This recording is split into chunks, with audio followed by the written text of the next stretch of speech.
when you're young, like you just don't have as much experience like in the real world. Or like your relationships probably, I don't know, it's harder to make relationships because you maybe don't know how. I feel like it can be very heavily influenced by parents.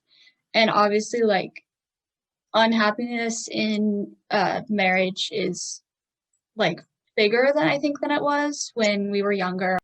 I feel like it kind of can be affected by that, but like if your parents are happy and they're in a very healthy relationship, you kind of model off of that. But if I feel like if your parents are always fighting, it can come out in a kid's behavior. Communication is really hard and we don't learn it. Like, it was just me and my mom in the house, so communicating between two adults was not something that was being modeled to me very often, especially within like an intimate relationship.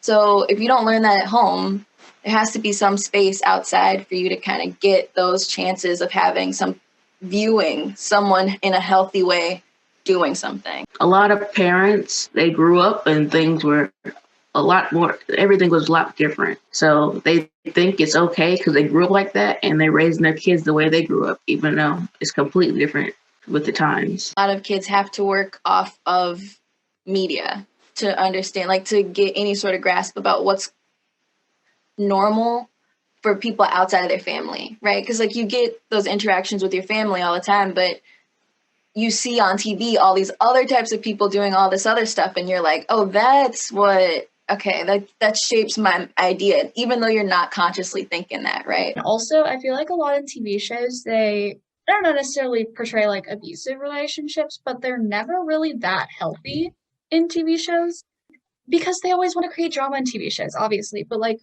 if you start like following that type of behavior, I don't think it's necessarily like, the healthiest to be in.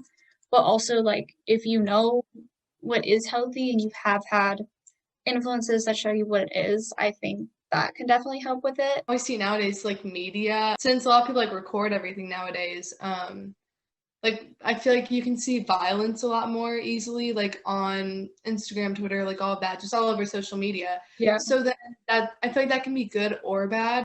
I think it can be good because, it spreads like awareness more. And then you can also get that reaction like, oh, like that's not good. But then at the same time, it kind of makes it more normal the more you see it. With a lot of young people, they normalize toxic and unhealthy relationships. Think like, okay, like, yeah, we're toxic, that's okay. When in reality, like, if it gets serious, then it's going to put you down. It will mold you into this person at a young age. And then as you get older, you never really learn what's healthy. Like the relationship you're in will be like the normal. It's been so normalized that people think that, oh yeah, that's what relationships are supposed to look like. But people just go along with it because, oh, they're in a relationship. That's what they're supposed to do.